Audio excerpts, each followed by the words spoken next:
Assalamu alaikum. This is me, Aksa Murtaza, and I am welcoming you all in Pharma by AM lectures. So today we are going to continue hormones. This is the part two. Part one you have already watched. तो आज part two पर हम मज़ीद 5 drugs को cover करेंगे. So starting with cortisol.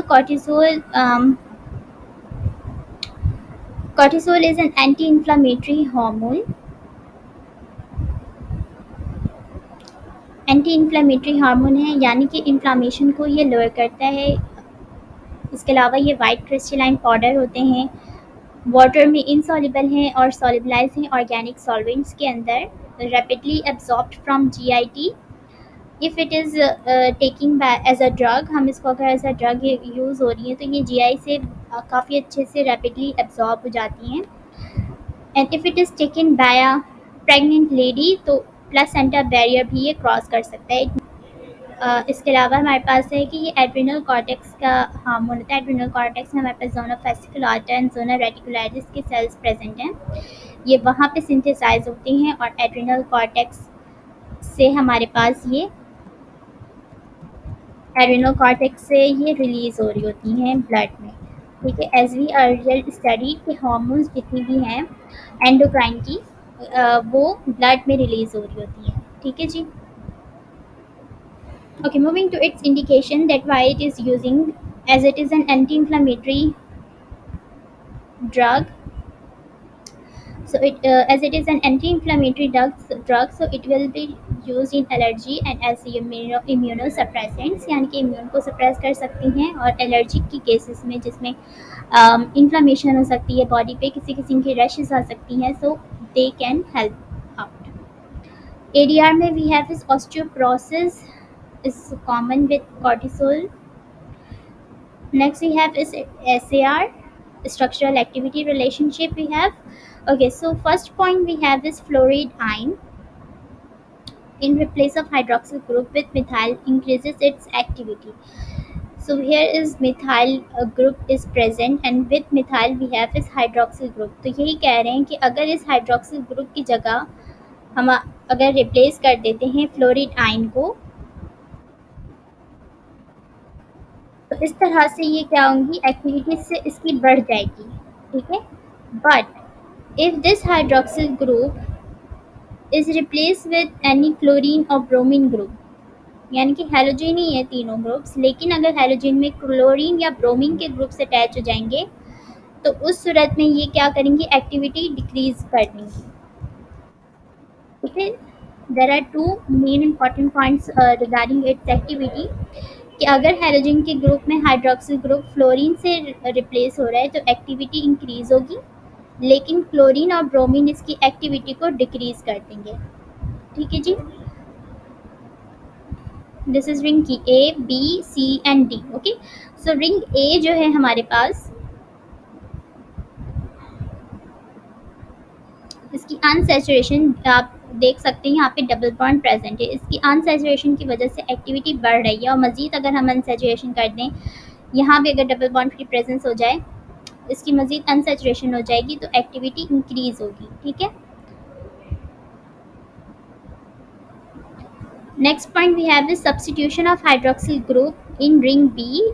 Ring C में ये ring B है ना, this is ring B and this is C. तो जो बी में है, आप हाइड्रोक्सिल ग्रुप सी में तो है बट बी में there is no hydroxyl group. ठीक है, तो अगर हाइड्रोक्सिल ग्रुप इस रिंग बी में भी आ जाए तो इससे एक्टिविटी डिक्रीज हो जाएगी. ठीक है, तो हम रिंग बी में हाइड्रोक्सिल ग्रुप को नहीं लगाएंगे. सी में हो सकती है इसकी रिप्लेसमेंट, जो कि है भी, लेकिन बी में नहीं होगी, इससे एक्टिविटी डिक्रीज हो रही है. Okay, so next drug for today we have is glucagon. Glucagon ये आपके पास इसका स्ट्रक्चर है. एज यू कैन सी कि 1 से 29 तक इसके अंदर अमाइनो एसिड प्रेजेंट्स हैं. नेक्स्ट वी हैव इज़ कि ये सिंथेसाइज हो रहे हैं पेंक्रियाज की सेल्स में, और लार्ज डोज यानी कि अगर ये ज़्यादा डोज में ये चले जाएँ, इसकी डोजेज़ जो हम देते हैं अगर ज़्यादा डोज हो जाए तो ये इंटेस्टाइन की रिलैक्सेशन करवा देती हैं. इसके अलावा इनकी आइनोट्रॉपिक इफ़ेक्ट होता है हार्ट पर. हार्ट पे इनका जो आइनोट्रॉपिक इफेक्ट है वो पॉजिटिव और नेगेटिव दोनों तरह का हो सकता है इफेक्ट. ठीक है, पॉजिटिव और नेगेटिव आइनोट्रॉपिक इफेक्ट में क्या फ़र्क है कि आपके पास जो हार्ट बीट है, हार्ट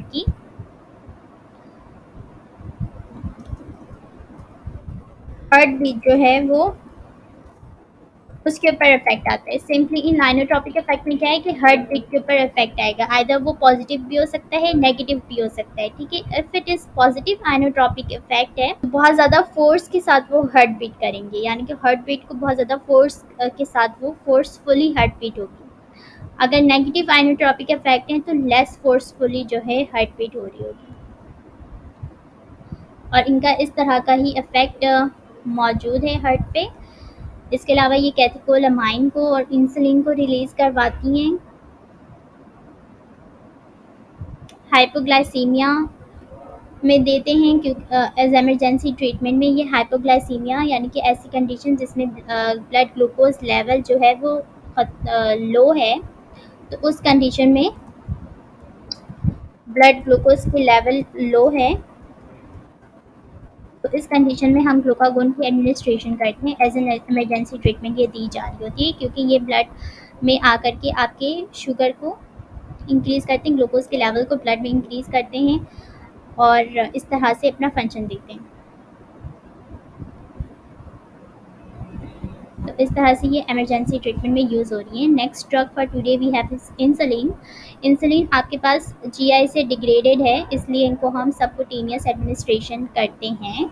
पेप्टाइड हार्मोन्स हैं तो इसलिए ये जीआई से डिग्रेड हो जाते हैं, तो हम इनको सबकुटेनियसली देते हैं। इस अगेन इंसुलिन भी जो है ये पेंक्रियाज से ही रिलीज़ हो रही है, इनकी भी सिक्रीशन जो है वो पेंक्रियाज से है।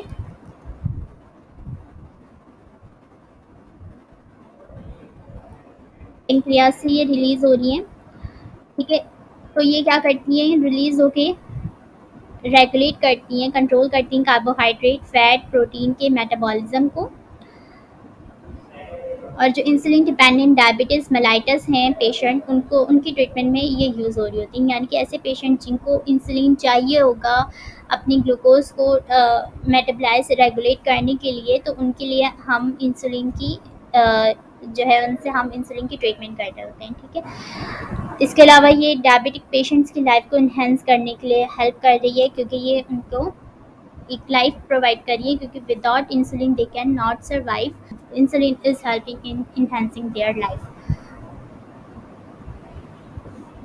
तो इसमें स्ट्रक्चर में आप देख सकते हैं कि there is two structure is present, one is A chain and B chain and both this chains A and B is attached together with disulphide bond. ठीक है, next drug for today's we have is testosterone. Testosterone is known as male hormone.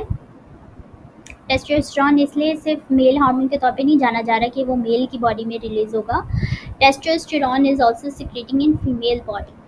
ठीक है, female body में भी testosterone जो है वो female body में भी रिलीज हो रही है।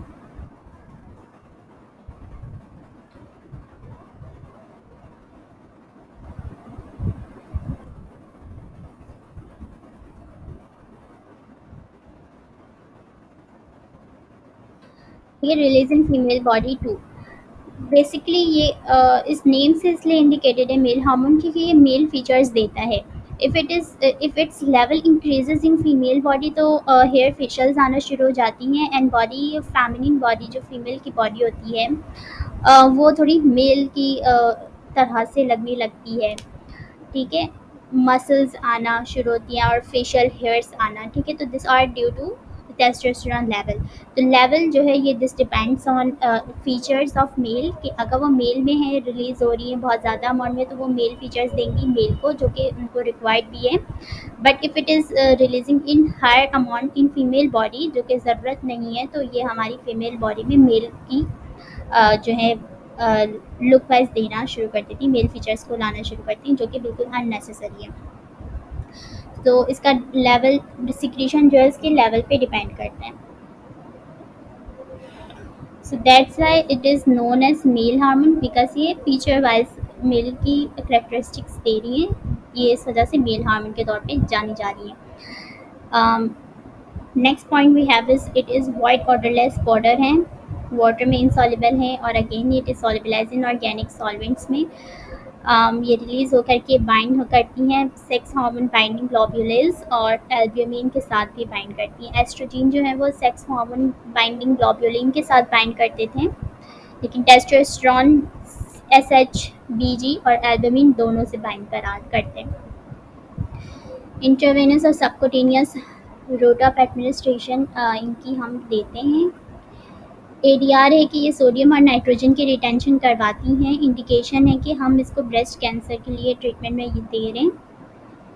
एंटी डायबिटिक के ड्रग्स साइक्लोस्पोरिन वारफेरिन के साथ टेस्टोस्टेरोन की टॉक्सिसिटी देखी गई है, तो this is the interaction that we will never give anti-diabetic cyclosporin or either warfarin with testosterone.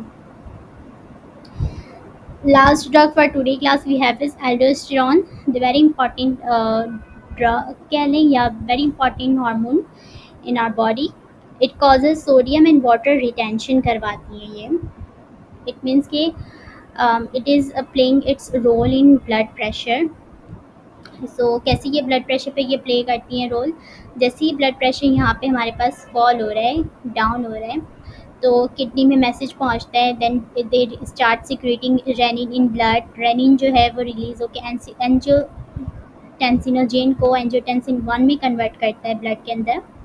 Angiotensin 1 then converted into angiotensin 2 and that's how it raises blood pressure. Angiotensin 2 send message to aldosterone that to raise blood pressure by sodium and water retention, ठीक है। तो इस तरह से blood pressure जो है वो हमारे पास इंक्रीज हो जाएगी। तो that's how aldosterone performing its function in blood pressure, ठीक है। तो इस तरह से ये काफ़ी इंपॉर्टेंट हार्मोन है कि ये ब्लड प्रेशर रेज और फॉल भी कितना अहम किरदार अदा करते हैं, ठीक है। तो that's how it is use in hypertension, कि ये आपके पास हाइपरटेंशन में ये इस्तेमाल की जा रही है और अपना ये इम्पॉर्टेंट रोल प्ले कर रहा है रेनिन एंजियोटेंसिन एल्डोस्टेरोन सिस्टम के अंदर, ठीक है। यहाँ पे भी यही पॉइंट हमारे पास लिखा है कि aldosterone is a hormone that helps to regulate your blood pressure. ये ब्लड प्रेशर को आपकी बॉडी की रेगुलेट करता है, मेंटेन करने में हेल्प करता है, किस तरह से सोडियम के लेवल को और पोटेशियम के लेवल को ब्लड में मैनेज करते हुए, ठीक है। और इस तरह से ब्लड वॉल्यूम पे भी ये इफेक्ट देते हुए, यानी कि सोडियम और पोटेशियम का लेवल, जितना ज़्यादा सोडियम होगा वाटर की रिटेंशन और सोडियम की रिटेंशन से इफेक्ट आएगा ब्लड वॉल्यूम पर, ठीक है। तो इस तरह से ब्लड प्रेशर मैनेज हो रहा होगा। So that's all from today class. I hope you guys understand everything very well, and yes, goodbye till my next video and till my next lecture. So till then, don't forget to subscribe.